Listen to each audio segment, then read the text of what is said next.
Votre programme d'information avec l'UIL, l'Université internationale de Libreville, le fleuron de la formation universitaire en Afrique.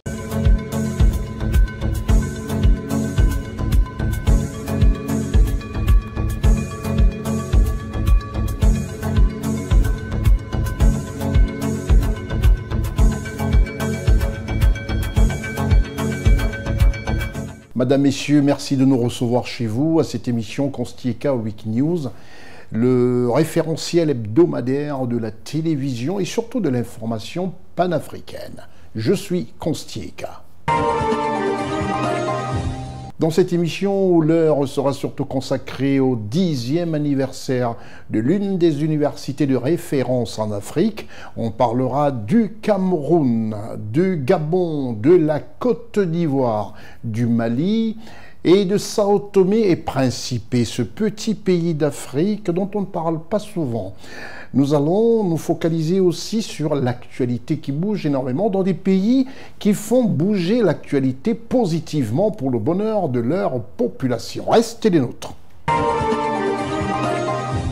Tout de suite, la Côte d'Ivoire, ce pays présidé par son Excellence Alassane Ouattara, chef de l'État, président de la République de Côte d'Ivoire, qui nous donne, à toute la jeunesse surtout, pas celle intermédiaire, la nôtre, devait simplement se dire « il est temps de voir les choses les plus concrètement possibles », à savoir ne plus beaucoup parler et surtout faire des choses concrètes, visibles et profitables à tous. C'est le credo du président Alassane Ouattara de la République de Côte d'Ivoire, avec laquelle nous démarrons cette émission. Monsieur Tiemoko Mele-Kone, ce monsieur, pour ceux qui nous suivent du côté d'Atlanta, de Denver, du côté aussi de, je dirais, de Genève et même à Toulouse, à Bordeaux, c'est le vice-président de la République de Côte d'Ivoire. Caractéristique premier, parle peu, est très efficace et pose des actes. C'est ce que nous avons besoin dans nos pays d'Afrique, des leaders, des dirigeants qui posent des actes. Et le vice-président de la République de Côte d'Ivoire, M. Tiemoko Mele-Kone, a eu des entretiens avec le vice-président Afrique de la SFI et le président du groupe CCE de Belgique. Toujours à l'affût des images importantes, essentielles, et pour donner et rassurer surtout le peuple ivoirien et même le peuple international, Ousmane Coulibaly était assisté des nouveaux noms et Johnny Netta, sans oublier Marcel Bassolé, pour nous en faire la réplique. Le vice-président de la République de Côte d'Ivoire, M. Tiemoko Mele-Kone, s'est entretenu le mardi 11 mars 2025 au palais de la présidence de la République de Côte d'Ivoire à Abidjan, successivement avec le SFI, M. Sergio Pimenta, et le président du Conseil central de l'économie du Royaume de Belgique, CCE, M. Benoît Bayenek. M. Sergio Pimenta, qui est arrivé au terme de son mandat en tant que vice-président Afrique de la Société financière internationale, une entité qui fait partie du groupe de la Banque mondiale qui est consacrée principalement à l'octroi de financement au secteur privé. Monsieur Sergio Pimenta a fait le point des opérations de la SFI en Côte d'Ivoire à l'occasion de sa dernière visite en Côte d'Ivoire en tant que vice-président pour l'Afrique après 7 années passées dans cette fonction. Nous avons fait le point sur les opérations de la Société financière internationale, qui est l'institution du groupe de la Banque mondiale qui se focalise sur le développement du secteur privé. Nous avons donc fait le point sur nos activités en Côte d'Ivoire. C'est une visite pour moi importante puisque c'est ma dernière visite en tant que vice-président pour l'Afrique de la SFI. Et nous avons donc pu parler de ce qui s'est déroulé au cours des 7 dernières années lorsque j'ai pris depuis que je suis vice-président de l'Afrique. Nous avons parlé de nos interventions qui ont fortement augmenté en Côte d'Ivoire. La SFI et la Côte d'Ivoire entretiennent des relations tout à fait privilégiées. La Côte d'Ivoire est un pays où nous avons fait beaucoup dans des secteurs très alignés avec les priorités du gouvernement. Nous avons fortement augmenté nos engagements. Nous avons déployé plus de 2,5 milliards de dollars au cours des 5 dernières années et en forte augmentation. Sur cette année fiscale, par exemple, nous avons déjà dépassé les 600 millions de dollars. Dans la foulée, le vice-président de la République de Côte d'Ivoire, M. Tiemoko Mele-Kone, a reçu en audience le président du Conseil central de l'économie de Belgique, M. Benoît Bayenek, en présence de son homologue ivoirien, le président du Conseil économique, social, environnemental environnemental et culturel, M.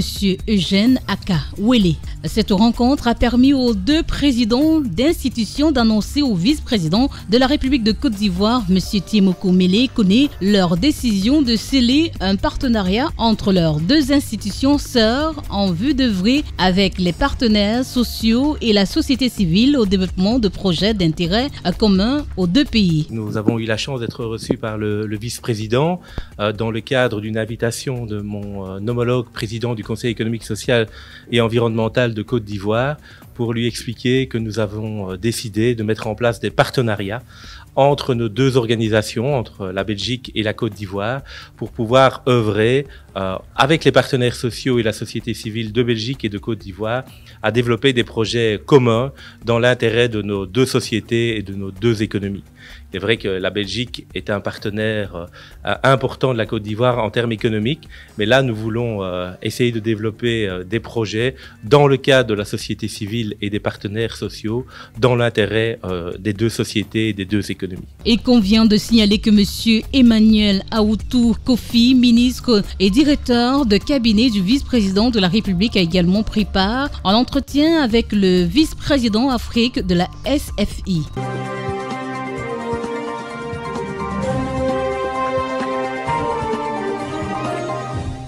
Et oui, on parle de ces filles, on parle des logements. Vous voyez que le gouvernement de la République de Côte d'Ivoire, inspiré par le chef de l'État, son Excellence, Alassane Ouattara, s'est mis complètement au diapason de tous ceux qui parlent peu et agissent. Et nous avons des yeux pour regarder ce qui se fait de mieux pour le bonheur de nos populations. On reste toujours en Côte d'Ivoire et la Société internationale financière en sigle SFI débloque environ 16 milliards de francs CFA pour 5600 logements sociaux. Voilà ce qui donnera tort à tous qui parlent, à tous qui médisent, à tous qui disent des choses sans avoir la réalité de ce qui se fait. Ousmane Koulibaly, Eddy Lévite Vonan, Marcel Bassolé, Janineta.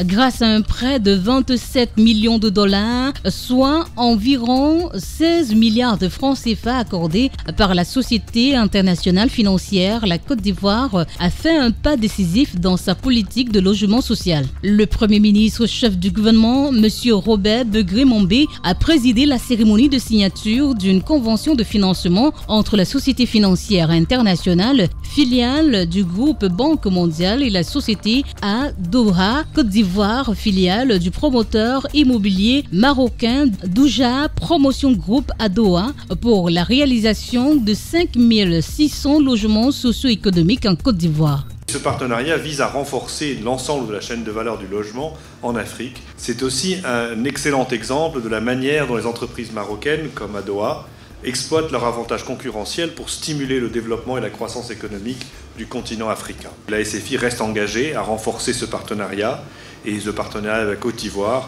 pour améliorer l'accès au logement pour les ménages à faibles et moyens revenus. Cette démarche constitue un progrès significatif en matière d'accès au logement pour les foyers à faible revenu. Pour le groupe Adoa en Côte d'Ivoire, cet accord de partenariat reflète une volonté manifeste de proposer des logements de qualité à un prix accessible. La Côte d'Ivoire, un pays avec lequel le Maroc a toujours été lié par des relations de fraternité, et ce dans tous les domaines. Une coopération portée par deux grands leaders, Sa Majesté le roi Mohamed VI et le président Alassane Ouattara. Pour notre part, nous avons adopté un modèle de coopération qui repose sur les valeurs de la solidarité, de la complémentarité et de l'ambition commune pour l'émergence du continent africain. Notre ambition est résolument d'accélérer le rythme de réalisation de nos programmes immobiliers et de permettre à chaque Ivoirien, dans chaque localité d'Abidjan, de trouver rapidement la résidence qui répond à ses besoins. Ce projet stimule l'ensemble de la chaîne de valeur immobilière, de la fabrication des matériaux à l'évolution des infrastructures, en passant par la génération d'emplois locaux. Un engagement salué par de nombreux membres du gouvernement. Dans le même esprit, M. Robert Begré-Mombé, Premier ministre et chef du gouvernement, a mis en exergue l'importance de cette collaboration entre le secteur public et le secteur privé. Cette convention est le fruit d'une vision forte et cohérente portée par son Excellence Monsieur le Président Alassane Ouattara, Président de la République, qui nous a confié une mission très claire, offrir aux Ivoiriennes et aux Ivoiriens un cadre de vie décent, accessible et durable. L'accès au logement est un enjeu fondamental qui touche à la justice sociale, à la stabilité familiale et à la prospérité économique. Ce n'est pas simplement un projet de construction, c'est une transformation en profondeur de notre environnement urbain et de nos conditions de vie. Ce financement est un signal fort qui reflète la confiance des institutions financières internationales dans le potentiel du secteur immobilier en Côte d'Ivoire.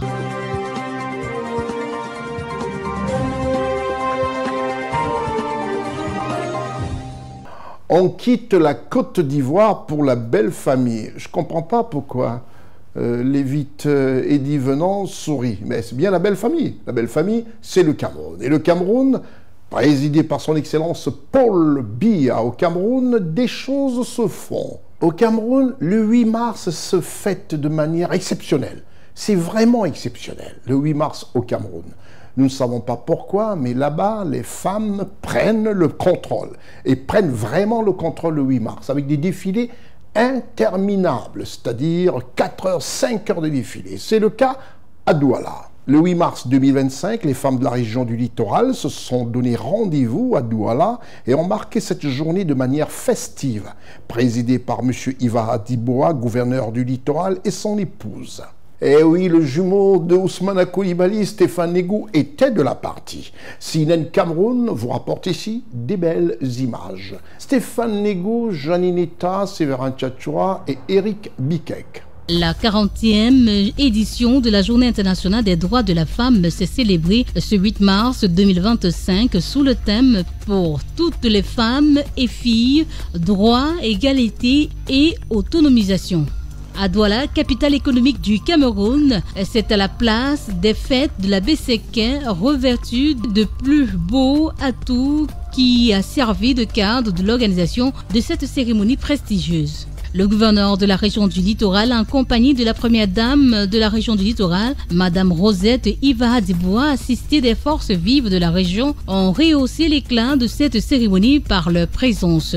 Cérémonie qui marquait ainsi le couronnement d'une semaine riche en activités organisées en l'honneur des femmes. Journée de célébration, mais avant tout, journée de revendication. Le gouverneur de la région du littoral en a fait un bilan non exhaustif des avancées dans cette quête d'égalité du genre. Chaque édition de la Journée internationale des droits de l'enfant est avant tout l'occasion d'une grande mobilisation sociale, le cadre privilégié d'échange, de réflexion sur la très préoccupante problématique des droits de l'enfant et de la fille en vue de leur organisation pour garantir l'égalité des sexes.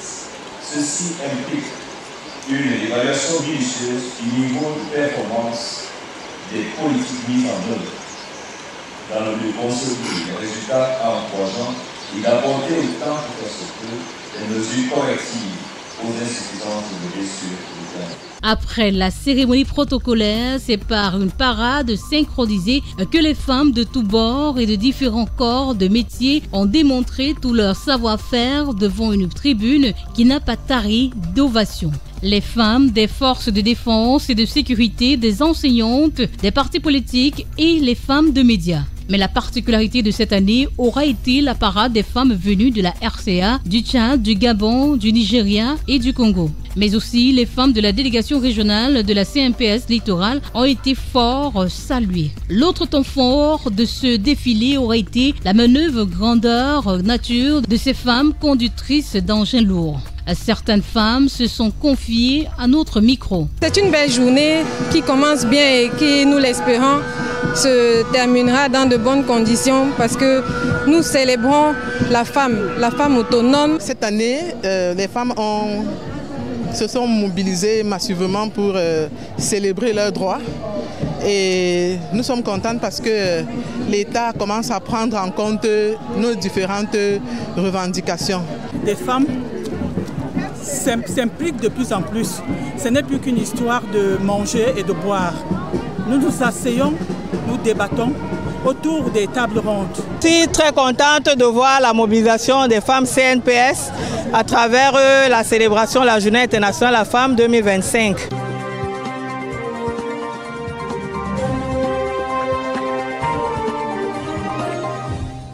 c'est pratiquement, sauf erreur de ma part, au Cameroun que je vois cette ampleur quand il s'agit du 8 mars, la journée internationale de la femme. C'est tellement festif, les femmes prennent le pouvoir, pratiquement.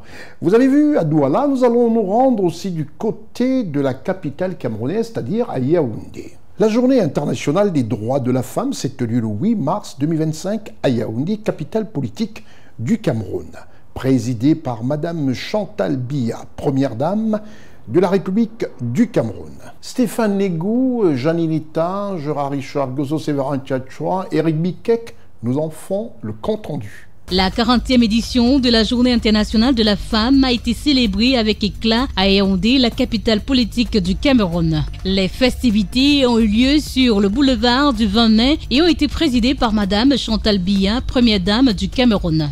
À son arrivée sur le lieu des cérémonies, elle a été accueillie par Madame Marie-Thérèse Abenandoa, ministre de la Promotion et de la Femme et de la Famille, en présence de plusieurs membres du gouvernement, du corps diplomatique accrédité au Cameroun, des présidents d'institutions ainsi que plusieurs femmes d'horizons diverses. Le point culminant de cette célébration a été le défilé spectaculaire où des milliers de femmes ont arboré avec fierté le pain officiel de la 40e édition de la Journée internationale des droits de la femme placée sous le thème « Pour toutes les femmes et les filles, droit à l'égalité et autonomisation ». Ces femmes et filles représentant diverses administrations, forces de défense, enseignement, santé, agriculture, le secteur privé et bien d'autres coopérations sont passées tour à tour devant la tribune officielle sous les applaudissements de la première dame du Cameroun, Madame Chantal Biya. Le carré des femmes sénatrices et députées avançant avec élégance et dignité ont de ce fait incarné l'expression féminine au sein des instances législatives. Leur participation à ce défilé a mis en évidence l'importance d'une représentation féminine significative dans les domaines décisionnels au Cameroun, soulignant tant les avancées accomplies que les défis restants pour une plus grande parité en politique. Le carré des femmes du ministère des Finances a impressionné par son dynamisme impliqué dans la gestion économique du Cameroun. Elle symbolise l'ascension des femmes dans les domaines stratégiques de l'économie et des finances. Pour cette 40e célébration de la Journée internationale des femmes, un vibrant hommage a été rendu aux femmes qui, par leurs divers rôles, contribuent activement au développement du Cameroun.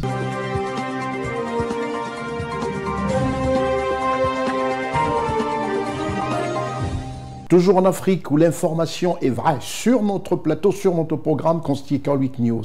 Après le Cameroun, nous allons au Mali. Ballet présidentiel, ballet diplomatique, c'est ce qu'a convenu pratiquement le président Alassane Ouattara et son Excellence le président ghanéen, envers qui le président de la République de Côte d'Ivoire avait souhaité de voir revenir, de voir surtout ne pas quitter la CEDEAO, les 3 pays frères d'Afrique. Nous allons au Mali. Le président de la République du Ghana, John Dramani Mahama, en visite officielle au Mali. Reportage Richard Regozo, Janinita, Séverin Tchatchoua, Marcel Bassolé. Il est précisément 11h15 le 8 mars 2025 lorsque le Falcon présidentiel arborant les armoiries de la République du Ghana, transportant le chef de l'État ghanéen, son Excellence John Dramani Mahama, en visite d'amitié et de travail au Mali, se pose sur le tarmac du pavillon présidentiel de l'aéroport international Modibo Keïta de Sénou. Le chef de l'État ghanéen est chaleureusement accueilli au bas de l'échelle, découpé par son homologue malien, son Excellence le général Assimi Goïta, dans une atmosphère empreinte de solennité et de fraternité africaine. Les 2 personnalités ont ensuite procédé au salut des drapeaux sous les hymnes nationaux des 2 pays exécutés par la fanfare du génie militaire.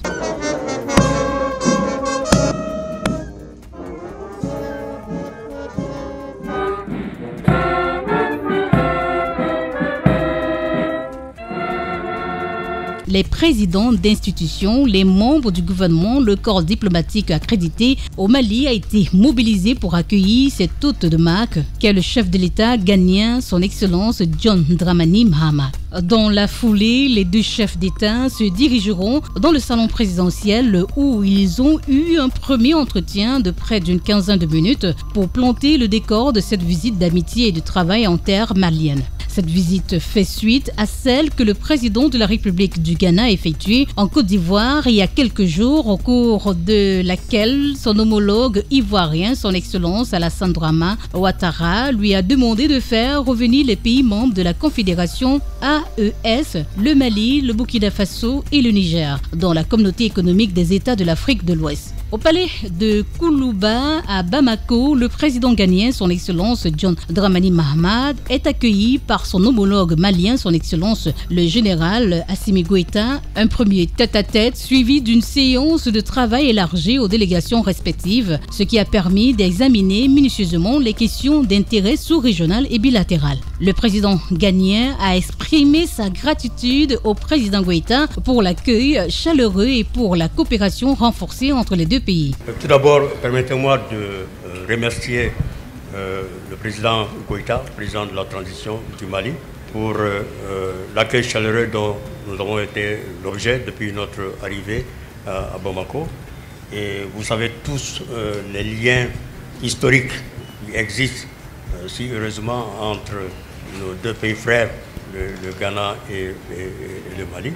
Et je voudrais aussi saisir cette occasion, toujours pour remercier le président Goïta, le président de la transition du Mali, pour avoir en son temps délégué M. le Premier ministre du Mali, chef du gouvernement, en tant qu'envoyé spécial auprès de nous-mêmes au Ghana, en vue d'échanger de justement ces très bonnes relations qui existent entre les deux pays. Et ceci a été positivement ressenti par les populations ghanéennes, par le peuple ghanéen. Au-delà de ces remerciements, ça a été pour nous, le président Goïta et moi-même, une opportunité donc de revisiter ces liens commerciaux qui existent déjà depuis de très longues dates entre les deux pays. Vous savez également qu'il existe le corridor sud, c'est-à-dire pour le transport donc des marchandises et des biens entre le Mali et le Ghana. Nous avons échangé sur cela également afin de voir dans quelle mesure nous pouvons faciliter le transit de marchandises et de biens entre nos deux pays à travers ce corridor-là. Également, nous avons évidemment discuté de nos relations de deux pays en termes de coopération en matière de défense et de sécurité. Vous savez très bien que le terrorisme n'existe pas seulement qu'au Mali.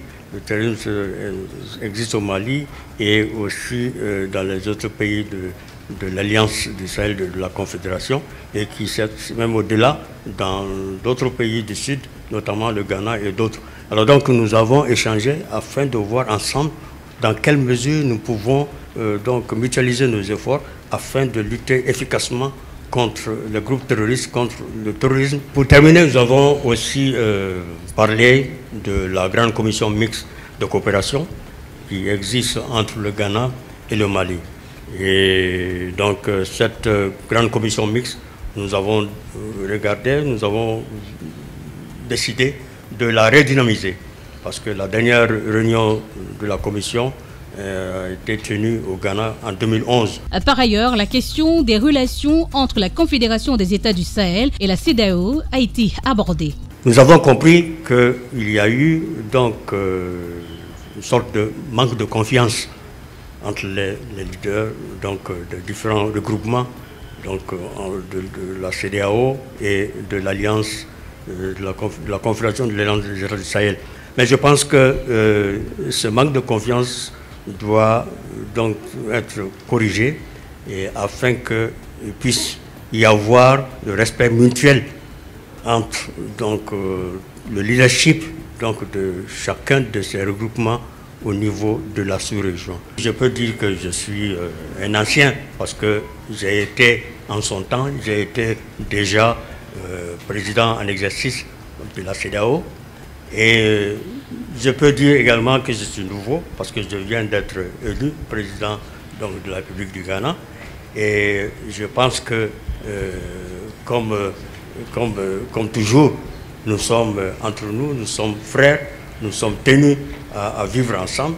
Et donc, Ghana, à travers ma personne, nous avons pris l'engagement de poursuivre donc, cet appui donc, à la Confédération et aussi de travailler à faire en sorte à ce qu'il existe donc, ce lien, ces relations entre la Confédération des États de l'AES et la CEDEAO, donc dans notre espace ouest-africain. Les deux chefs d'État ont également évoqué la réactivation de la grande commission mixte de coopération entre le Mali et le Ghana, dont la dernière session remonte à 2011. Ils ont convenu de prendre des mesures pour relancer cette instance afin de renforcer le partenariat dans divers domaines. Cette visite a ainsi permis de consolider les liens entre le Mali et le Ghana et d'ouvrir des perspectives prometteuses pour une coopération accrue entre les deux nations.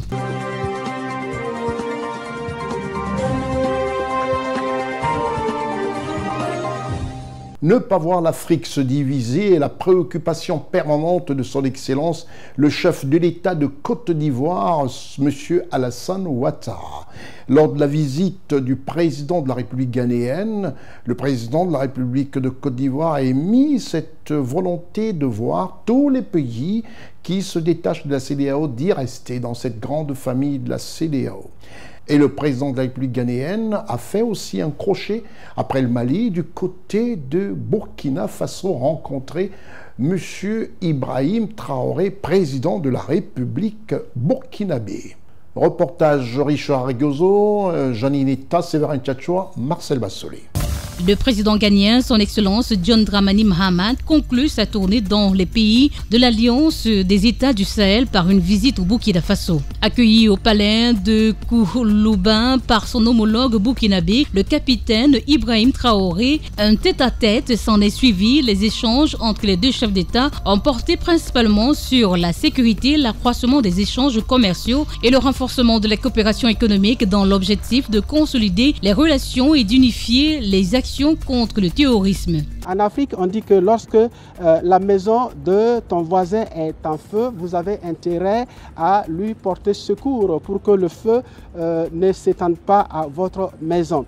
Nous avons également parlé de la question du terrorisme qui a commencé au Mali, qui s'est étendu au Niger et ensuite embrasé le Burkina Faso. Pour moi, le terrorisme est une sorte de cancer et lorsque on ne l'attaque pas de front, d'entrée de jeu, il peut s'étendre à tout le corps et contaminer d'autres organes. Au-delà des préoccupations sécuritaires, le président ghanéen a fermement insisté sur la nécessité de renforcer les échanges commerciaux et de stimuler la coopération économique entre le Burkina Faso et le Ghana. Notre objectif est de fluidifier la libre circulation des personnes et des biens et de faciliter le transit des biens et marchandises du Burkina Faso à partir du Ghana. Nous avons également touché à les questions agricoles.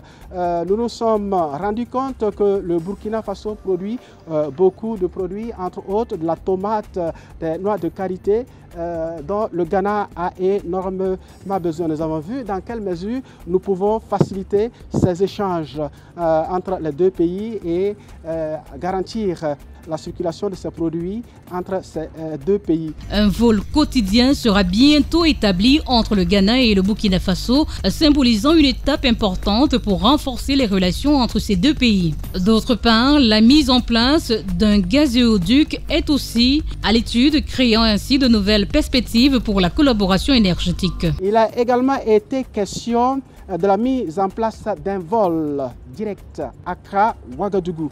Il y a une compagnie intérieure, donc locale au Ghana, et qui envisage ouvrir une ligne sur Ouagadougou au moins une fois par jour. Il a également été question de la fourniture de l'électricité. Le Ghana envisage la construction d'un gazoduc qui ira jusqu'à Balgatenga. Et nous avons foi que ce gazoduc pourrait être étendu au Burkina Faso. Nous avons également parlé des questions de gaz. Le Ghana dispose d'unités de production de gaz. Et en produisant ce gaz, le Burkina Faso également pourrait en bénéficier. C'est à Ouagadougou que s'achève cette tournée dans l'AES avant le Burkina Faso. Il a été tour à tour au Sénégal, en Gambie et en Côte d'Ivoire où il s'est vu confier par son homologue, son Excellence Alassane Ouattara, une mission de médiation pour favoriser un retour des pays de l'AES au sein de la CEDEAO.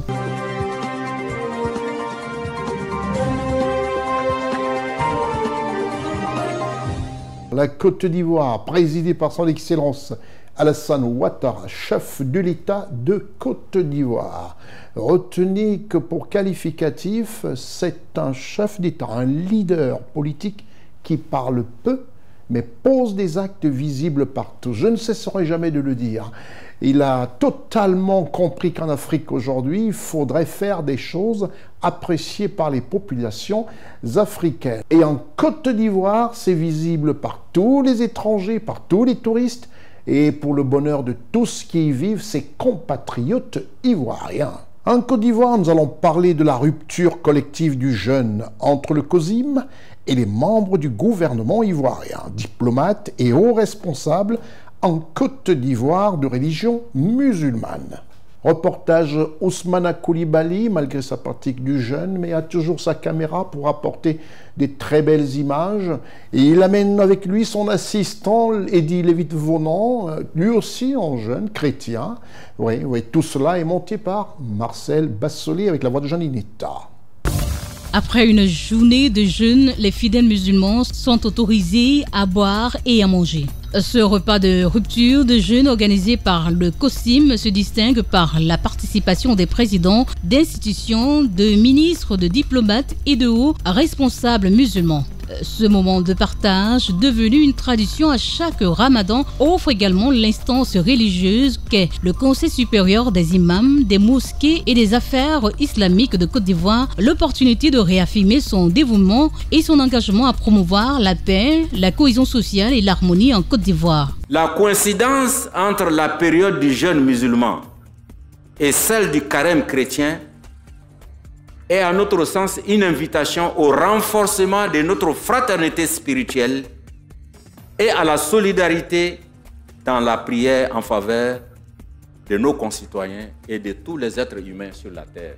L'année 2025 étant une année électorale en Côte d'Ivoire, nous devons, nous tous et toutes, faire nôtre les valeurs de paix, de cohésion sociale, afin que notre pays en sorte encore plus fort et plus uni, qu'Allah nous y aide, Inch'Allah. Cet appel contribue à renforcer la confiance entre le gouvernement ivoirien et le COSIM. Je voudrais, au nom du président de la République, adresser à tous nos guides religieux mes sincères remerciements pour leur inestimable contribution à la consolidation de la paix et de la cohésion sociale dans ce pays qui nous est cher à tous. Je voudrais également vous engager, comme à l'accoutumée, à continuer d'élever de pieuses et ferventes prières afin que les élections présidentielles à venir puissent se dérouler sans incident, donnant ainsi tort aux oiseaux de mauvais augure et aux prédictions les plus alarmistes. Le guide de la communauté musulmane, saisissant l'opportunité, encourage les cadres musulmans à continuer d'appuyer les initiatives sociales menées par le Conseil supérieur des imams, des mosquées et des affaires islamiques de Côte d'Ivoire dans les domaines de l'éducation, de la santé et de l'humanitaire.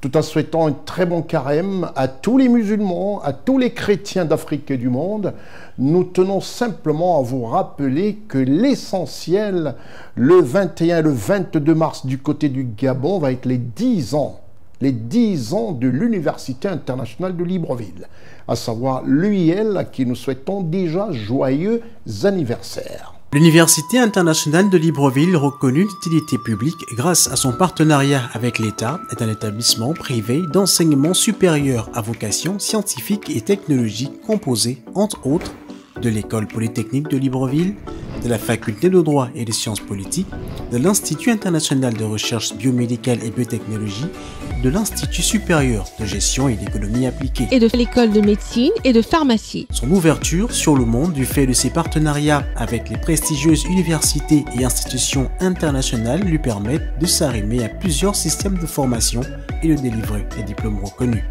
DUT, licence, ingénieur, master recherche et professionnel, exécutive MBA, doctorat. Venez vous former à l'exécutive MBA de l'UQAM Canada au métier de l'économie, gestion, du droit et de la science politique de l'industrie médicale et pharmaceutique. Devenez technicien supérieur ou ingénieur à l'Université internationale de Libreville, le fleuron de la formation universitaire en Afrique.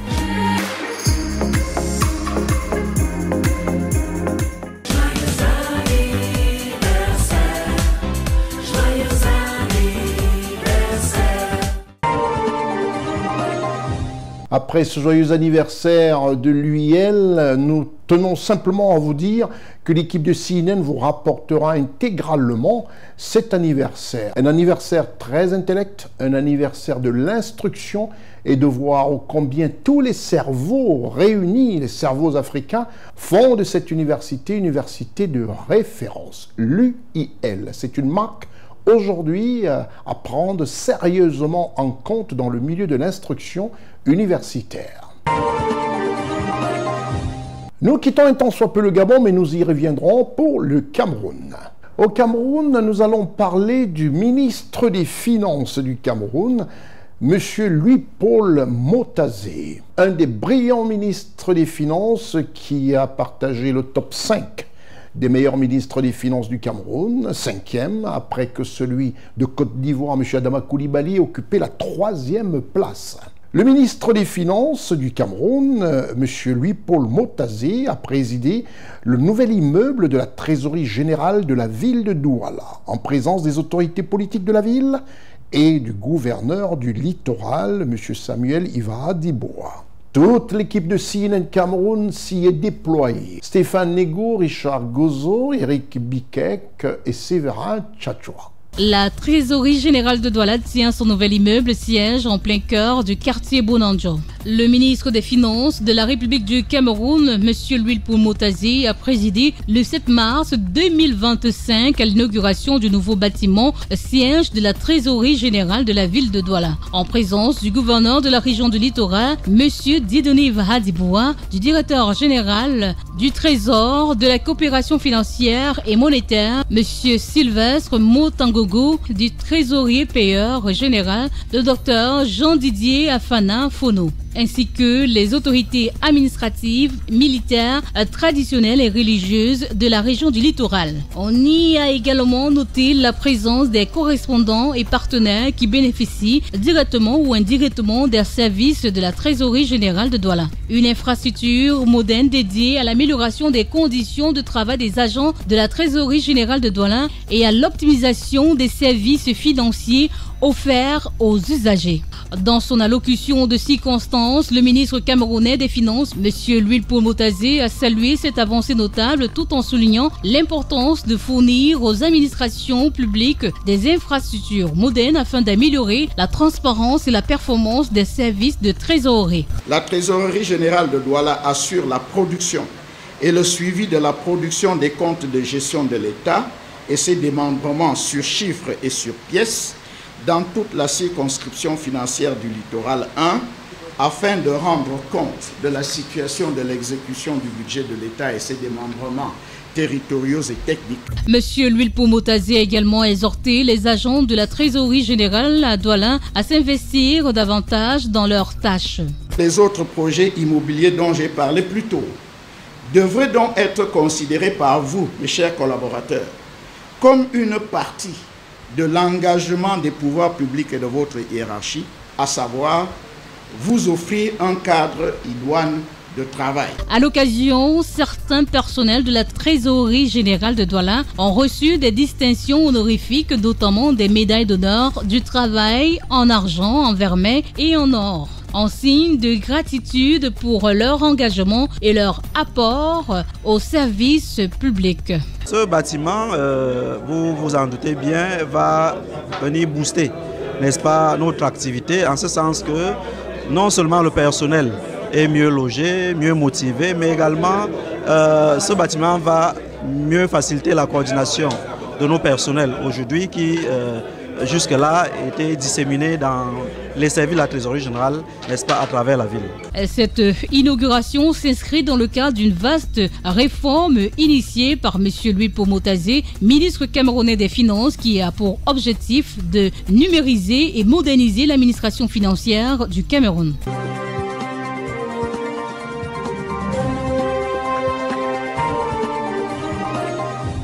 Voilà. Rien de plus normal dans cette émission, dans ce programme constitué Car Week News qui vous est proposé tous les jours selon cette programmation, savoir à 8h GMT, 11h30, 16h45 et 19h GMT. Vous êtes focalisé sur CNN TV, vous allez cliquer sur votre portable, sur votre ordinateur, cnntv.ci.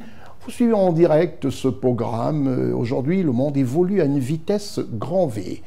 Un coup d'œil à notre partenaire officiel qui fêtera le 21 et le 22 mars son 10e anniversaire de l'université, il faut le préciser. L'Université internationale de Libreville, l'UIL.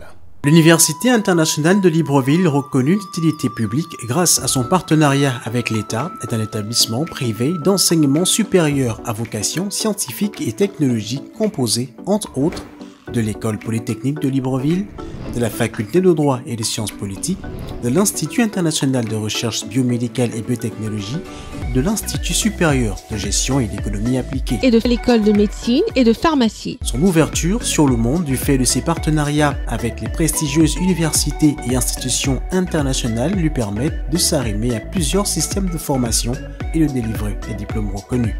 DUT, licence, ingénieur, master recherche et professionnel, exécutive MBA, doctorat. Venez vous former à l'exécutive MBA de l'UQAM Canada au métier de l'économie, gestion, du droit et de la science politique de l'industrie médicale et pharmaceutique. Devenez technicien supérieur ou ingénieur à l'Université internationale de Libreville, le fleuron de la formation universitaire en Afrique.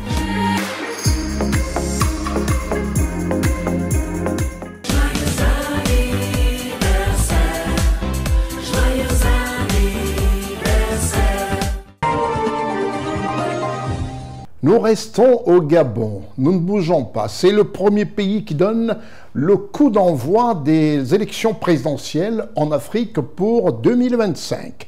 Le Gabon a décidé de faire des choses autrement, à sa manière, et de les faire proprement.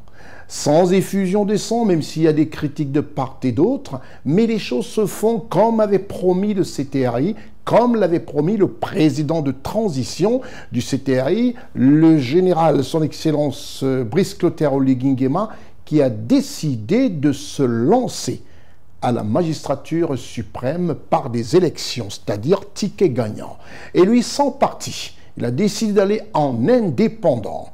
Il a compris qu'il faut aujourd'hui aux Africains, aux Gabonais, des preuves de ceux qui prennent en main leur avenir. Et c'est ce qu'il a décidé de faire. Il a décidé de se lancer à l'élection présidentielle du 12 avril 2025. C'est une foule immense qui a accompagné le candidat indépendant, M. Brice Clotaire Oligui Nguema, qui a déposé son dossier de candidature pour la présidentielle du 12 avril 2025. Depuis Libreville, Gérard Richard, Kou et Banda, Johnny Neta, Séverin Tchatchoua et Marcel Bassolé. C'est au milieu d'une foule immense venue lui témoigner leur soutien que le président de la transition gabonaise, la première dame Zita Oligui Nguema, que Brice Clotaire Oligui Nguema a officiellement procédé au dépôt de son dossier de candidature à la magistrature suprême le 8 mars 2025 au ministère de l'Intérieur pour le compte de l'élection présidentielle du 12 avril prochain. Cette démarche se veut conforme au processus de dépôt de candidature pour l'élection du président de la République du 12 avril 2025. 2025, encadré par le décret numéro 0110-PR-MIS du 14 février 2025. En outre, ce dépôt de dossier de candidature de Brice Clotaire Oligui Nguema intervient quelques jours après son allocution du lundi 3 mars 2025 à la Cité de la démocratie à Libreville, durant laquelle il avait présenté un bilan détaillé de ses 18 mois au pouvoir. Le président de la transition s'est également conformé il y a quelques jours aux exigences du processus électoral en se soumettant aux examens et analyses médicaux ainsi qu'aux tests d'attitude linguistique. Le candidat Brice Clotaire Oligui Nguema vient de franchir une étape importante dans la phase de candidature. De nombreuses personnes ont assisté à cet événement et ont partagé leur enthousiasme.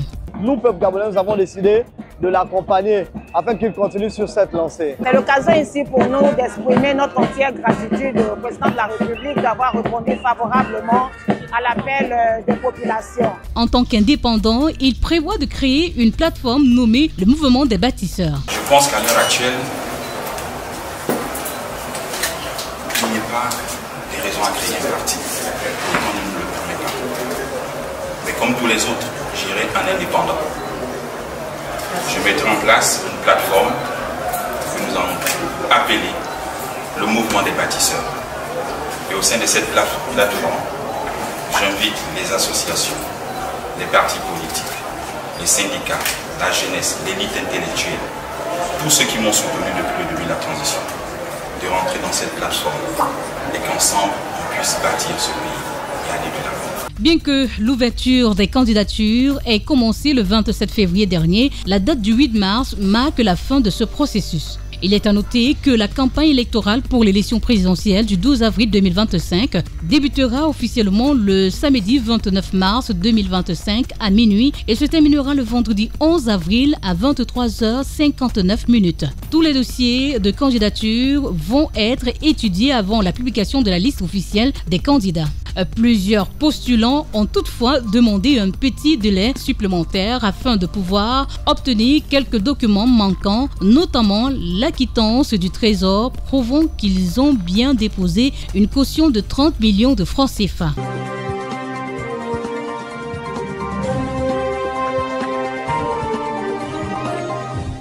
Voilà, la course à la présidentielle est lancée au Gabon. C'est une chose effective, ce sera le 12 avril 2025. Je vous retrouve juste après la réclame. Nous quittons le Gabon pour le Cameroun et nous allons parler des prouesses d'une institution, à savoir la Caisse nationale de prévoyance sociale, présidée par M. Mikolo Vando Akam. Brillant manager et qui dirige un top management qui fait le plaisir de ses compatriotes camerounais par l'excellence de la tenue de la CNPS. La Caisse nationale de prévoyance sociale du Cameroun, en sigle CNPS, par la voix de la jante féminine de cette organisation, a fait entendre sa voix, toujours à l'occasion de la Semaine internationale des droits des femmes. En prélude à cette journée, la dynamique des femmes de la CNPS a organisé une table ronde.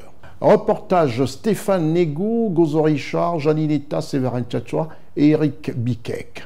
Équiper les femmes pour ce qui est de leurs droits et devoirs afin de les rendre plus autonomes. Voilà ce qui a motivé une table ronde organisée par la dynamique des femmes de la CNPS ce 4 mars 2025 dans la ville de Yaoundé, capitale du Cameroun. Ceci en prélude de la célébration de la Journée internationale des droits de la femme. D'éminents avocats internationaux, des chefs de département à la CNPS, mais aussi de nombreuses femmes motivées ont pris part à ce rendez-vous. L'exécution des créances alimentaires et les innovations de la loi 2024 sur l'état civil, en l'occurrence sur les mariages coutumiers, sont les thèmes qui meublaient cette rencontre d'échange et de réflexion. Les enfants issus d'un couple marié ou non, généralement non mariés, nous assistons à des demandes de pension alimentaire. À l'autre partie, généralement, c'est les hommes à qui on demande une pension alimentaire. Celui-là est marié ou non, mais il a fait un enfant dont il refuse de s'en occuper. Alors, la maman de cet enfant peut demander pour le compte de son enfant une pension alimentaire. Il y a également des ascendants. Ce n'est pas très pratiqué au terme dans nos juridictions, mais il est possible au terme de notre droit que les parents puissent également demander à leurs enfants des subsides qui seront appelés pensions alimentaires. Il a également été question de présenter les innovations de la loi de 2024/016 sur l'état civil. La loi de 2024 a introduit l'état civil électronique. C'est-à-dire qu'aujourd'hui, chaque enfant qui naît aura un numéro d'identifiant personnel et unique. Et cet enregistrement se fera dans un acte de naissance, de son acte de naissance dans le fichier national d'état civil. Ensuite, il y a l'adoption des signatures électroniques. Ensuite, la mention de l'obligation de déclarer les faits d'état civil. Au thème de cette table ronde, les femmes confient leurs sentiments au micro de CIN. Les échanges auxquels nous venons d'assister étaient très constructifs parce qu'ils nous ont permis de savoir quelles sont les innovations qu'apporte la loi de décembre 2024 sur je vais dire quoi, le code de la famille, non? D'une part, le mariage coutumier, ce que c'est, mais aussi sur les droits dont peuvent bénéficier les veuves à la CNPS. C'était très intéressant, nous avons beaucoup appris et nous remercions ceux qui sont venus nous entretenir sur le sujet.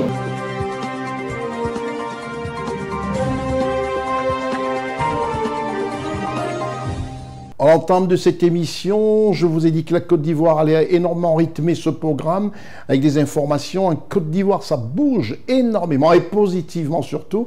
Le gouvernement est sur pied avec des travaux, des travaux pour le bonheur des Ivoiriens. Et là, nous allons parler du Premier ministre de la République de Côte d'Ivoire, M. Begré Mambé. Retenez son prénom, M. Robert Begré Mambé, Premier ministre, chef du gouvernement de la République de Côte d'Ivoire, qui, sans mot dire, pose aussi des actes. M. Robert Begré Mambé, Premier ministre, chef du gouvernement, a présidé le premier forum national sur l'engagement citoyen de la bonne gouvernance. Ousmane Coulibaly, Eddy Lévite-Vonan, Marcel Bassolé, Janine Eta.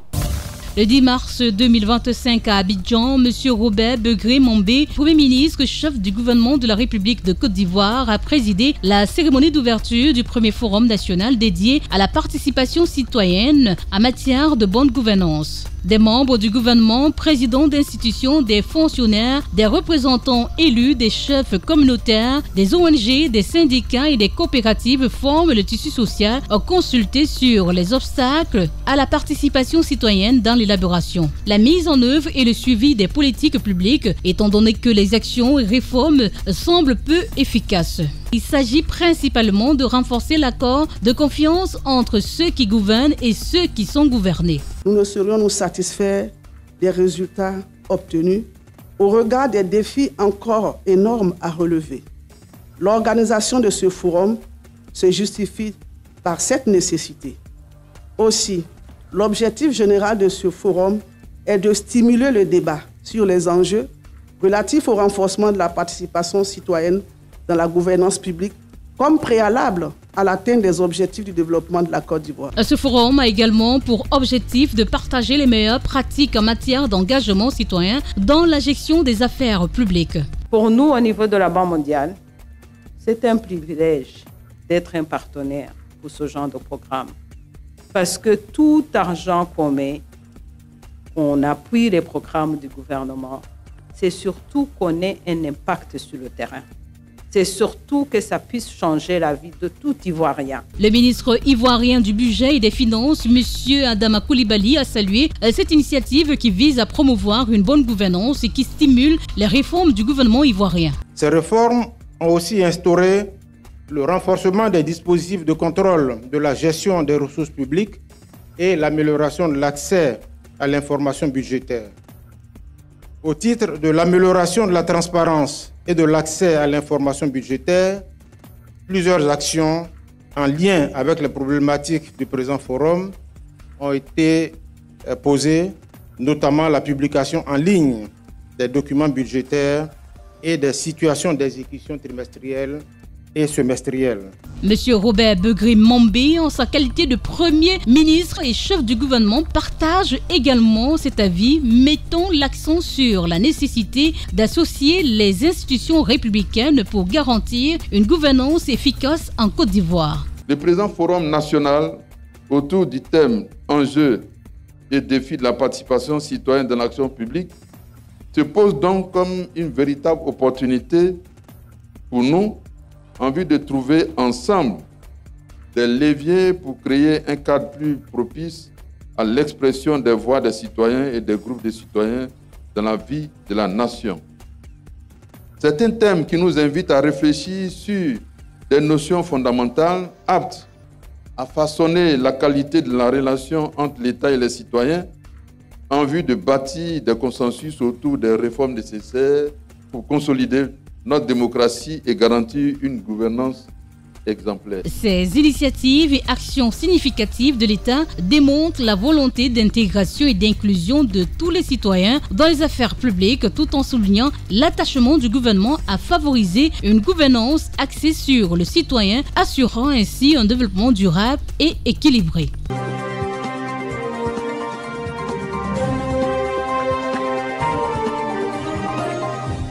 Avec la complicité de tous les acteurs qui composent ce programme, à savoir le conseiller Carl-Week News, on a décidé cette semaine de vous présenter un petit pays de par sa superficie et aussi tout petit de par sa population. Mais c'est un pays d'Afrique, c'est un pays frère, Sao Tomé. Marcel Bassolé, Constant Rica. Sao Tomé et Principe, État insulaire africain proche de l'équateur, fait partie d'une chaîne volcanique arborant de superbes formations rocheuses et coralliennes, forêts tropicales et plages. La plus grande île, Sao Tomé, abrite le lagon de Lagoa Azul, le parc naturel Obo, une jungle protégée pour sa biodiversité, couvre la majeure partie de l'île de Sao Tomé et se distingue par le Pico Cao Grande, un rocher volcanique semblable à un gratte-ciel. Le 21 décembre 1474, l'île de Sao Tomé est explorée par les navigateurs portugais João de Santarém et Pedro Escobar. Vers 1473, Rio de Segura découvre l'île de Principe. Ces îles sont alors inhabitées. En 1484, Jean II du Portugal donne aux Juifs de son royaume le choix d'être baptisés catholiques ou de coloniser Sao Tomé et d'y épouser des femmes noires, femmes africaines, où il décrit ces femmes comme amenées d'Angola, mais sans avoir les moyens de le vérifier. À la suite de la construction en 1485 du fort Saint-Georges de la Mine et la remontée par les Portugais du fleuve sur 200 km à l'intérieur du royaume du Congo, l'archipel leur apparaît comme un poste géostratégique de ravitaillement, mais aussi comme une potentielle colonie productrice de sucre et permettant la diffusion du christianisme. Pour financer son expansion coloniale, le roi impose de lourds impôts aux Juifs. Ceux qui ne peuvent les acquitter immédiatement doivent payer en enfants. Ces premiers colons recurent des concessions foncières à condition de planter de la canne à sucre, car l'île apparut aux Portugais comme remarquablement favorable à cette culture. Mais il faudra attendre 1529 pour que Sao Tomé exporte du sucre et 1554 pour qu'elle compte 60 petits moulins. Selon les archives portugaises, après le décret de l'Alhambra de l'année cruciale 1492, 23 320 Juifs sont entrés au Portugal en 1493, l'année où des enfants juifs sont déportés dans l'île. Beaucoup de premiers gouverneurs de l'île meurent du paludisme, mal soignés par d'abondantes saignées. La maladie a aggravé aussi la déportation de 2000 enfants juifs en 1493, parmi lesquels 600 seulement auraient survécu en 1499 et pas plus de 60 en 1532. Ils arrivent lors d'une seconde tentative de colonisation dirigée par Álvaro Camín en 1493, dans le but d'assurer l'implantation définitive de colons blancs. Des criminels condamnés, appelés degradados, accompagnaient ces enfants juifs espagnols séparés de leur famille. Les 2000 enfants juifs de Sao Tomé, de leur arrivée en 1493, il est prescrit au gouverneur d'attribuer à chaque nouvel habitant blanc une esclave. Le gouverneur Alvaro de Camina réussit de sauver 60 bambins en les envoyant avec des nurses africaines à Principe et Rio Reale. En 1548, d'autres juifs seront déplacés, cette fois sur l'île de Sao Tomé et Principe, laissant des traces de leur présence dans un village appelé Sinagoga et plusieurs cimetières. La couronne portugaise encourage les unions entre blancs et noirs. Les enfants de blancs et de femmes esclaves sont déclarés libres, ce qui est régularisé pour pallier l'immigration défaillante. L'année 1515 est l'année qui accorde l'affranchissement aux enfants métis nés d'un père blanc et d'une mère noire, elle aussi affranchie. Plusieurs milliers de colons portugais émigrent au Portugal, ce qui prive le jeune État de presque tous ses cadres. Les plantations de cacao, qui représentent l'essentiel des exportations, sont nationalisées. Mais la situation économique ne s'améliore guère. Le gouvernement obtient cependant des résultats importants en matière d'éducation et le taux d'alphabétisation devient l'un des plus élevés d'Afrique. En 1990, le multipartisme est instauré sous la pression de l'opposition rassemblée au sein de la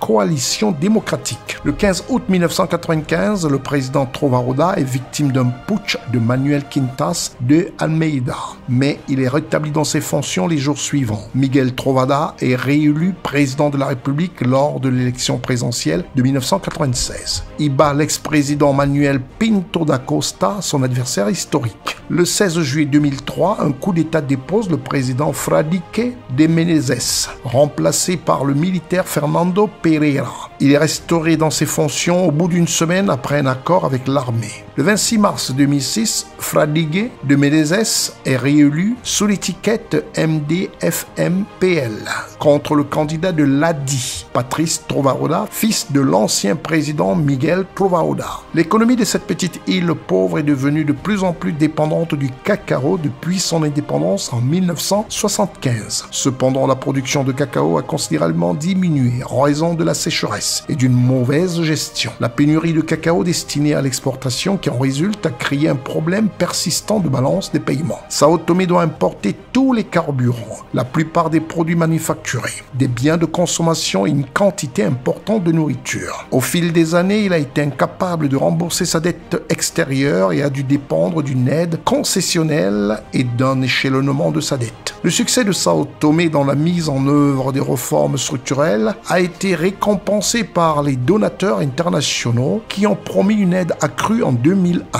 Il existe un potentiel considérable de développement de l'industrie touristique et le gouvernement a pris des mesures pour étendre les installations. Le gouvernement a également tenté de réduire le contrôle des prix et des subventions. Il est également optimiste que d'importantes découvertes pétrolières soient à venir dans ces eaux territoriales, dans les eaux riches en pétrole du golfe de Guinée. Les scandales de corruption continuent d'affaiblir l'économie de Sao Tomé et Principe. Parlons de son climat. Au niveau de la mer, le climat est tropical, chaud et humide, avec des températures annuelles moyennes d'environ 27 degrés centigrades et peu de variations quotidiennes. La température dépasse rarement 32 degrés centigrades aux altitudes les plus élevées de l'intérieur. La température annuelle moyenne est de 20 degrés centigrades et les nuits sont généralement fraîches. La capitale de Sao Tomé et Principe est Sao Tomé. Les langues officielles sont le portugais, Sao Tomé et Principe. C'est un pays situé dans le continent africain avec pour devise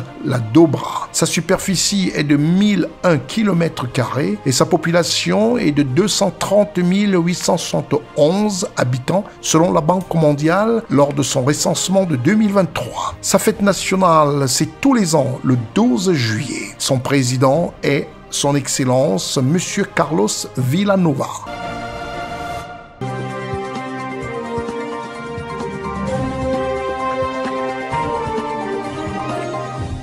Retour en Côte d'Ivoire. En Côte d'Ivoire, il faut le savoir, si vous êtes du côté de Denver, de Chicago, de San Francisco, et vous regardez ce programme, comme ceux de Bruxelles, de Paris ou encore de Toulouse, nous parlons d'un pays, la Côte d'Ivoire, présidé par son Excellence Alassane Ouattara, chef de l'État ivoirien.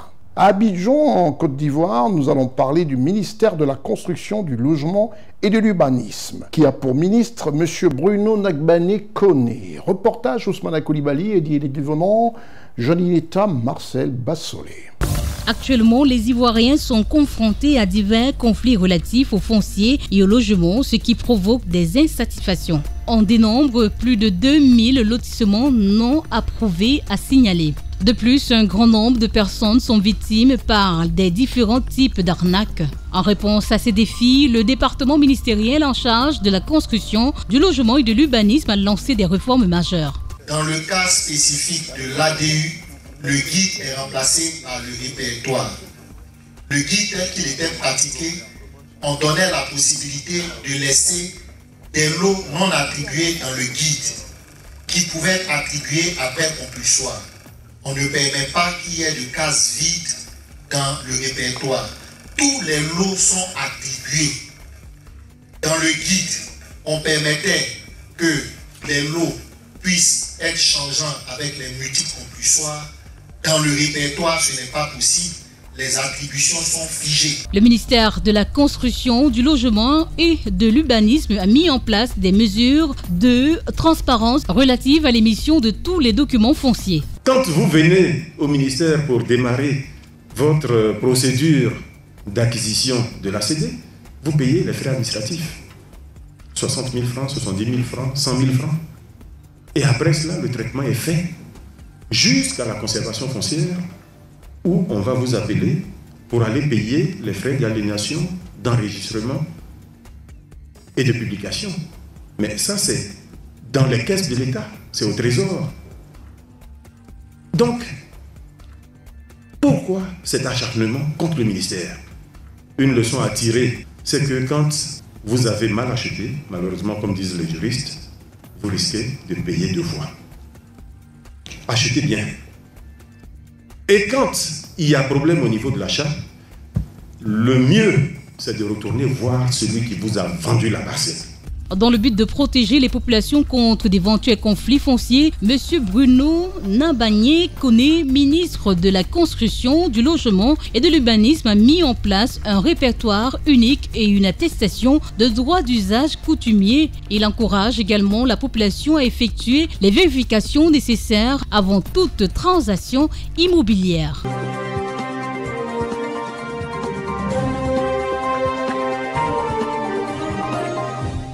Nous quittons la Côte d'Ivoire, le pays dont le premier président n'était autre que Félix Houphouët-Boigny et qui a instruit et qui a donné à tout son peuple, à ses fils et filles, à tout le peuple de Côte d'Ivoire un esprit de paix.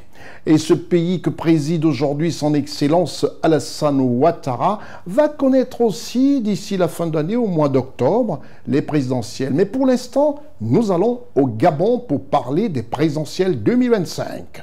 Au Gabon, la liste officielle des présidentielles 2025 a connu une baisse drastique du nombre des candidats. Initialement en plus grand nombre, on se retrouve aujourd'hui avec 4 candidats en lice en course pour la magistrature suprême de la République gabonaise. Reportage depuis Libreville et Kouibanda, Marcel Bassolé, Janinita, Séverin Tchatchoura et Gozo Richard.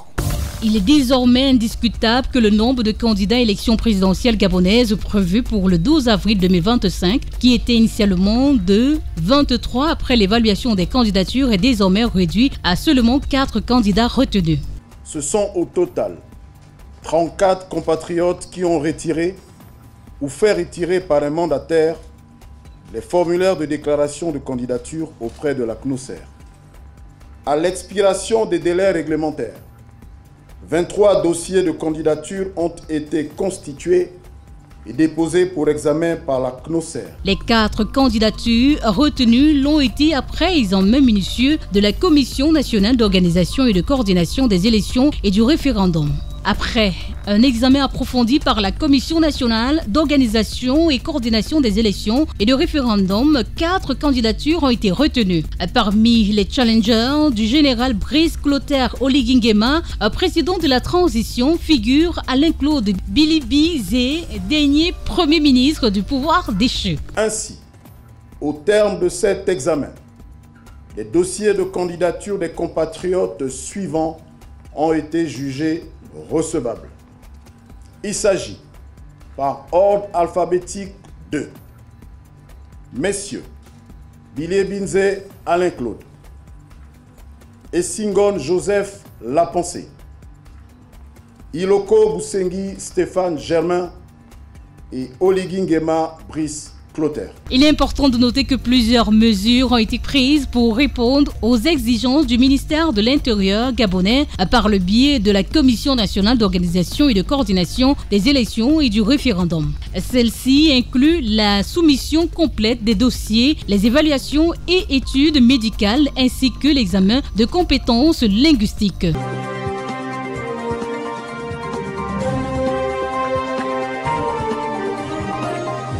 La Côte d'Ivoire, le pays du président Alassane Ouattara. Travailler aux côtés du président Alassane Ouattara, à savoir être ministre, c'est savoir qu'on n'aura pas du tout de sommeil. C'est savoir qu'il faudra faire son métier, son travail, sous le regard du Premier ministre, M. Robert Begré-Mambé, et qu'on sera face toutes les 2 semaines pratiquement à un conseil de ministres, où là, les choses se disent, les choses se vérifient. Le conseil de ministres en Côte d'Ivoire du 12 mars 2025 s'est tenu au palais présidentiel de la République de Côte d'Ivoire et présidé par son Excellence M. Alassane Ouattara, président de la République de Côte d'Ivoire, chef de l'État. Comme ça, pour vous rapporter toutes les informations vraies et surtout, à cette occasion bimensuelle, le Conseil des ministres en Côte d'Ivoire, présidé par son Excellence le président Alassane Ouattara, il nous ramène toujours des images. Le spécialiste des reportages spéciaux de CNN et de C-Web Info d'ailleurs, M. Ousmane Coulibaly, assisté de Eddie Lévito-Vonan, et à la post-production Marcel Bassolet et la voix de Constant Ricard. Conseil des ministres de la République de Côte d'Ivoire du 12 mars 2025 s'est tenu, comme c'est de tradition, au palais présidentiel de la République de Côte d'Ivoire, avec des ministres membres du gouvernement ivoirien et la présence du maire de Korogo, M. Lassina Ouattara. Après des petits entretiens et en aparté de l'arrivée du Premier ministre, conjointement avec son Excellence le vice-président de la République, M. Tiemoko Mele-Kone, augure celle de son Excellence M. Alassane Ouattara, président de la République, chef d'État de Côte d'Ivoire. Rien n'est laissé au hasard. Les ministres sont prêts à répondre aux différentes interrogations sur leur feuille de route. L'entrée en salle du chef de l'État, président de la République de Côte d'Ivoire, qui, d'une phrase, d'un mot ou d'un geste à chacun, avant de commencer ce conseil qui a duré 3 heures d'horloge. Comme toujours, pour une transparence, le ministre de la Communication, porte-parole du gouvernement, a tenu un point de presse face aux journalistes nationaux et les médias internationaux, parmi lesquels CNN et C-Web Info. 24 points, 17 mesures générales pour l'essentiel des projets de décret, 3 mesures individuelles et 4 communications ont rythmé le Conseil des ministres. Dans le cadre des mesures générales, 17 décrets. Au titre du ministère de la Justice, des Droits de l'Homme, en liaison avec les ministères concernés,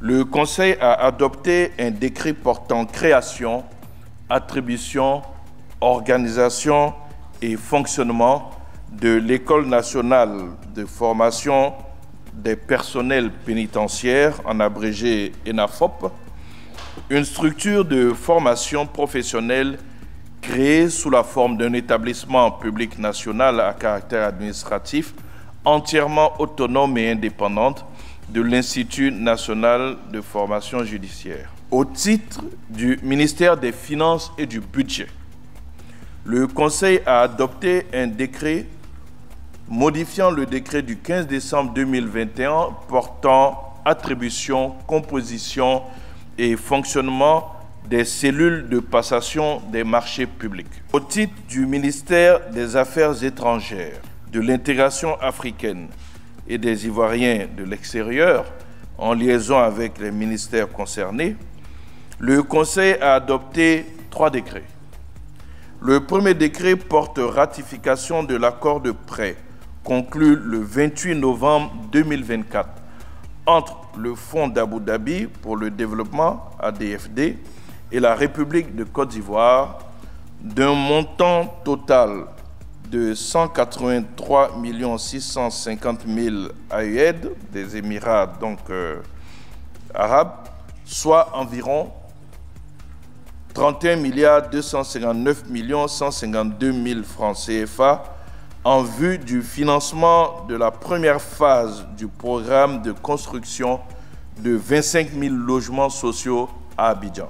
Le deuxième décret adopté par le Conseil est relatif à la ratification du contrat de prêt conclu le 17 décembre 2024 entre la KfW et la République de Côte d'Ivoire d'un montant total de 60 millions d'euros, soit 39 359 420 000 en vue du financement du programme énergie renouvelable et efficacité énergétique, constituant donc la construction de la ligne dénommée dorsale de l'Est.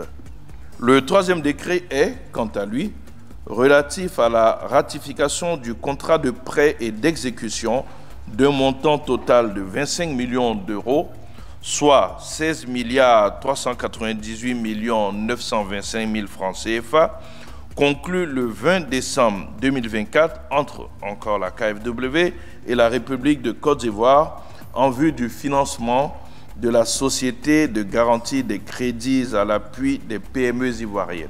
Au titre du ministère de la Construction, du Logement et de l'Urbanisme, en liaison avec les ministères concernés, le Conseil a adopté 2 décrets.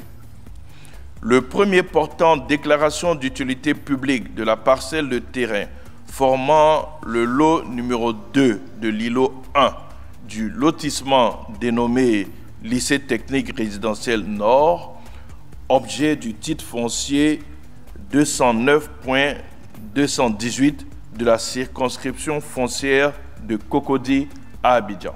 Le deuxième décret, adopté par le Conseil, est relatif à la déclaration d'utilité publique des parcelles affectées à l'extension de la centrale solaire de 50 MW crête et aux infrastructures associées situées à Benguebougou dans le département de Korogo. Au titre du ministère du Patrimoine, du portefeuille de l'État et des entreprises publiques, en liaison avec les ministères concernés, le Conseil a adopté un décret portant transfert d'actifs de l'État à la société d'État dénommée Port autonome de San Pedro, en abrégé PASP. Au titre du ministère des Ressources animales et halieutiques, en liaison avec les ministères concernés, le Conseil a adopté 5 décrets portant reconnaissance chacun d'une organisation interprofessionnelle agricole, respectivement de la filière aquacole, de la filière pêche, de la filière des gros ruminants, de la filière des petits ruminants et de la filière porcine. Au titre du ministère de l'Environnement et du Développement durable et de la transition écologique, en liaison avec les ministères concernés, le Conseil a adopté un décret portant création de la réserve naturelle volontaire Eden de l'Agnébi-Tiassa, d'une superficie d'environ 49 hectares située à Rubino, dans le domaine rural du village d'Alani. Au titre du ministère de la Transition numérique et de la digitalisation, en liaison avec les ministères concernés, le Conseil a adopté un décret fixant les attributions, l'organisation et le fonctionnement du comité de labellisation des startups numériques. Au titre du ministère du Commerce et de l'Industrie, en liaison avec les ministères concernés, le Conseil a adopté un décret portant suspension pour une période de 10 ans de l'exportation des déchets et débris de batteries accumulateurs au plomb usagé. Au titre du ministère de l'Emploi et de la Protection sociale, en liaison avec les ministères concernés, le Conseil a adopté un décret fixant les modalités de recouvrement des cotisations dues au titre du régime général de base de la couverture maladie universelle par les personnes redevables de la taxe communale de l'entrepreneuriat. 3 décrets ont été adoptés, s'agissant des mesures individuelles. Au titre du ministère des Affaires étrangères, de l'intégration africaine et des Ivoiriens de l'extérieur, le Conseil a adopté un décret portant nomination de M. Bogi Eric Yapo en qualité de consul général de la République de Côte d'Ivoire à Gansu, en Chine.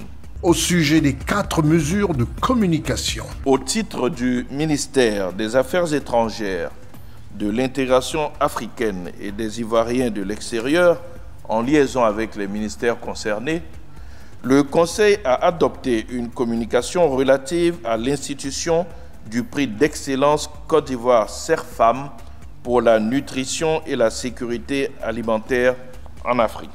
Au titre du ministère de la Santé, de l'Hygiène publique et de la couverture maladie universelle, en liaison avec les ministères concernés, le Conseil a adopté une communication relative à la participation de la Côte d'Ivoire au sommet Nutrition for Growth les 27 et 28 mars 2025 à Paris. Au titre du ministère des Eaux et Forêts, en liaison avec les ministères concernés, le Conseil a adopté une communication relative à la situation de la SODEFOR et aux recommandations en vue de sa restructuration.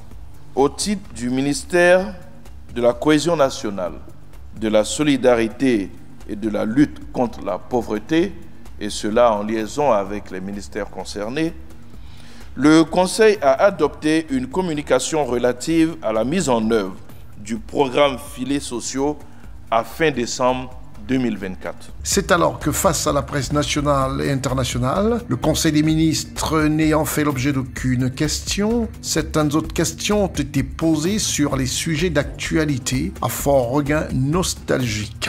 Et le ministre ne s'est dérobé d'aucune.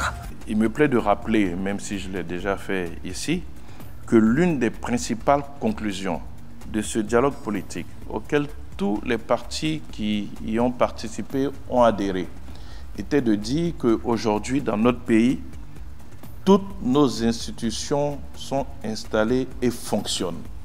Et que pour quelques problèmes que ce soit, qui relèvent du fonctionnement normal d'une institution, eh bien, que les requêtes soient adressées à ces institutions.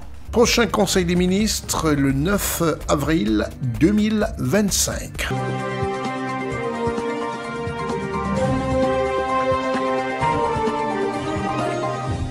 De là où il se trouve, le père de l'indépendance de la République de Côte d'Ivoire, son Excellence Feu, le président Félix Houphouët-Boigny.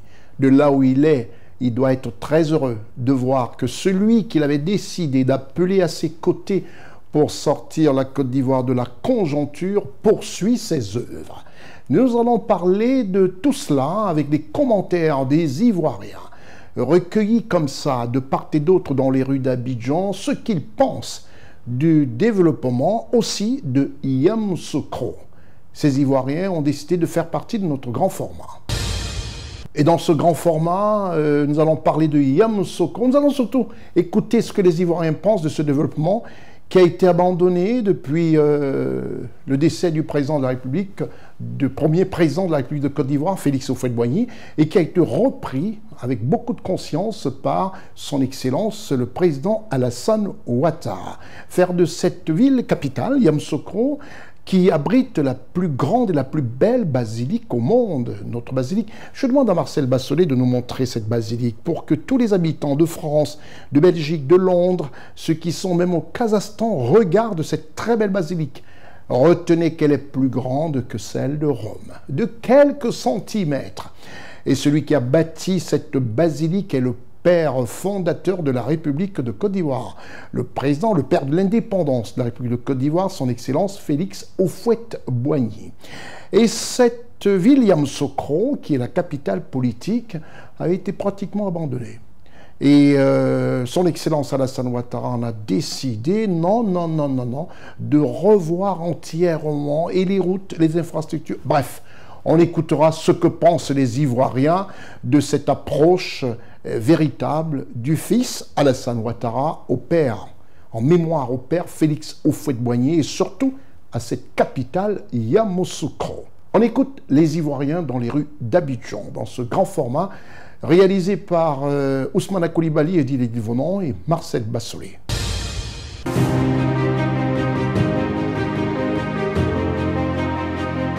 Depuis 1993, comme vous avez bien dit, on constate que le seul président qui s'est intéressé au développement de la ville, de Yamoussoukro bien sûr, c'est le président Alassane Ouattara. Cela peut s'expliquer par peut-être le fait que lui s'intéresse plus à l'héritage du père fondateur. On peut constater cela par plusieurs œuvres, le Sénat qui est déplacé, qui est à la base même à Yamoussoukro, l'envoi de la Sotra, les infrastructures qui ont été rénovées pour celles qui existaient, les nouvelles infrastructures créées, tout ça. Donc pour moi, c'est un sentiment de joie, de satisfaction de voir que l'actuel président s'intéresse en fait à ça. Ce que je pourrais dire au président, c'est qu'on est fiers de lui, heureux de le voir en train de poursuivre ce que le père fondateur avait continué et qu'il continue sur cette lancée. Bon, mais il faut dire qu'après le décès du président Félix Houphouët-Boigny, il faut dire que lorsque le président Ouattara a pris les rênes du pays, il a commencé à travailler ce que Dieu lui a mis à cœur pour les Ivoiriens et surtout au niveau de Yamoussoukro. La voirie a été aménagée. Il faut dire que, comme je ne maîtrise pas bien le sujet, mais il faut dire que le président de la République, Alassane Ouattara, il travaille mieux, il travaille bien. Et il arrange beaucoup, non seulement Yamoussoukro, mais d'autres villes aussi. Après le décès du président Houphouët-Boigny, le président Alassane Ouattara continue toujours le développement et c'est une très bonne chose. Et il y a eu vraiment de l'évolution. Les routes, je pense, ont été réaménagées à Yamoussoukro. Et vraiment, on constate vraiment une volonté manifeste de transférer vraiment la capitale au niveau de Yamoussoukro, puisque déjà, je pense que le Sénat est déjà à Yamoussoukro. Et mon souhait, c'est que le président continue sur cette lancée en décentralisant aussi l'administration.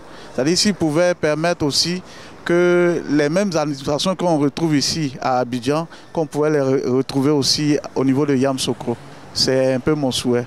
Bon, Yamoussoukro, vraiment, il y a développement à Yamoussoukro.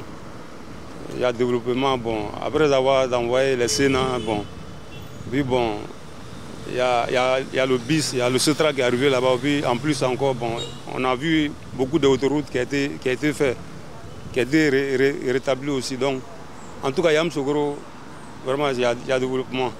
Mais normalement, ça doit continuer plus encore. Ça doit continuer plus. C'est Yamoussoukro qui est capitale, c'est pas capitale politique, normalement, mais en tout cas, s'il y a plus de développement à Yamoussoukro, c'est bon. L'excellence, Monsieur le Président, en tout cas, on prie Dieu, vraiment, il n'a qu'à faire beaucoup encore. Vraiment, Dieu, on prie Dieu aussi, Dieu n'a qu'à nous garder ensemble, n'a qu'à durer ensemble. Dieu n'a qu'à nous donner une longue vie. Bon, vraiment, pour tout les chacun, tout est chacun ivoirien, quoi. Que Dieu aussi n'a qu'à faire qu'on n'a qu'à s'entendre pour que la paix aussi règne aussi à la Côte d'Ivoire. Je vois qu'après le décès du président Houphouët-Boigny, le président Alassane a fait du bon boulot qui sont déjà, on constate que dans les villages, il y a de l'eau potable. On voit qu'on prend soin des routes. Les routes sont bien espacées. On voit qu'il y a la Sotra maintenant pour se déplacer pour les étudiants. Donc, je trouve ça très exceptionnel.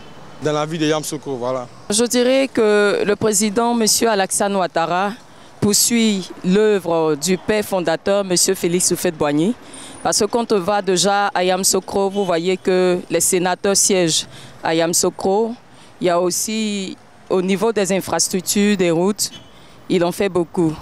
Et quand je reviens même sur Abidjan et dans les villes de l'intérieur, hormis Yamoussoukro, nous voyons que le président travaille au niveau de tout ce qui est route, des infrastructures, même ici au plateau, on voit des immeubles tout qui sortent de terre.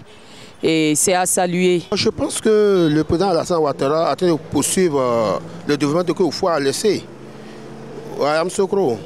Donc, il y a la preuve, depuis que nous sommes tous à Yamoussoukro, on voit au niveau des routes Au niveau des écoles, au niveau de l'hôpital que nous fréquentons à tout moment, je pense que nous sommes satisfaits. On pense qu'il est sur la bonne voie et qu'il continue ainsi. Le mot que je vais adresser au président, je pense que c'est un président au grand cœur. Et il aime la population, il écoute la population. Et surtout, ce qui me plaît chez lui, c'est qu'il est beaucoup silencieux et il écoute beaucoup. Et qu'au niveau du développement, il pense qu'il est très satisfait de ce qu'il fait. Depuis le décès du président Houphouët-Boigny, Yamoussoukro est une ville qui est très développée depuis l'arrivée du président Alassane Dramane Ouattara, avec le lancement de l'aéroport. Et Yamoussoukro, c'est une ville qui est très éclairée la nuit.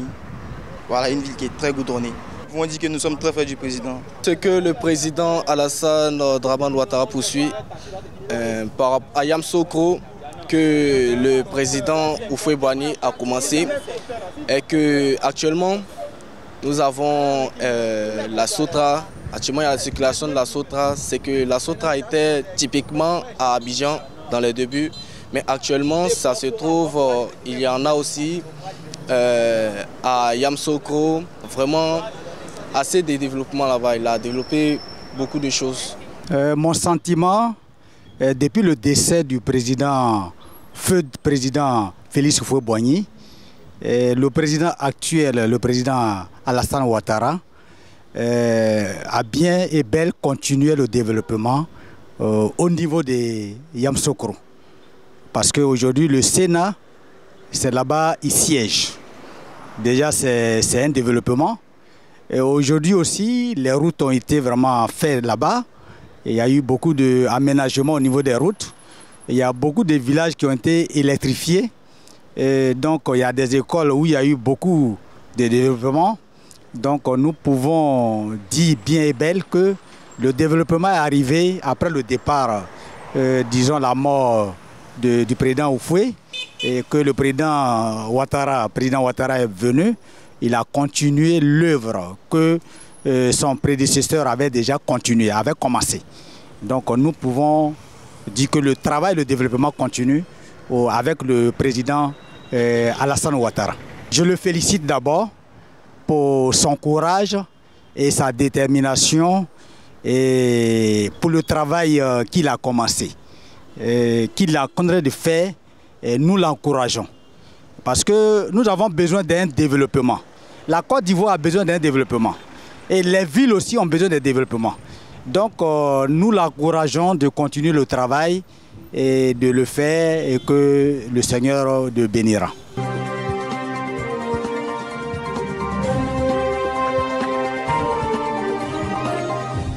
Les musulmans et les chrétiens sont tous en carême. C'est pour cela que je demande encore à Marcel Bassolé de nous présenter cette basilique de Yamoussoukro tout en full écran et demander simplement aux chrétiens du monde de venir en Côte d'Ivoire pendant cette période de carême, prier et découvrir cette belle basilique formidable. Il est vrai que certains parmi les catholiques aiment bien aller à Rome, mais de temps en temps préfèrent aussi la destination Yamoussoukro pour voir l'une des plus belles basiliques au monde et qui est l'œuvre de son Excellence Félix Houphouët-Boigny. Je vous retrouve juste après la réclame. Il est très content, lui c'est Van et dit Lévite, de voir ces belles images. Et savez, ces belles images que nous allons nous séparer tout en vous donnant rendez-vous pour toutes les rediffusions sur cnntv.ci, sur vos portables, sur vos laptops, vous suivez la chaîne en direct.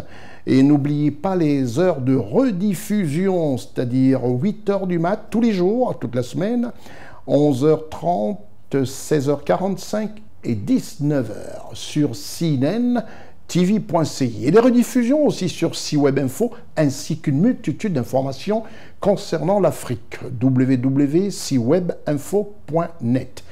2 chaînes de télévision qui vous donnent comme ça l'information africaine. Chez nous, pas de place au désordre, pas de place aux injures, pas de place à l'invective. Ici, on construit l'Afrique et on veut donner du baume au cœur à toute la jeunesse africaine d'entreprendre pour faire de l'Afrique un très grand continent. C'était votre programme d'information avec l'UIL, l'Université internationale de Libreville, le fleuron de la formation universitaire en Afrique. C'est terminé pour ce programme. Je suis Consti Eka. Au revoir.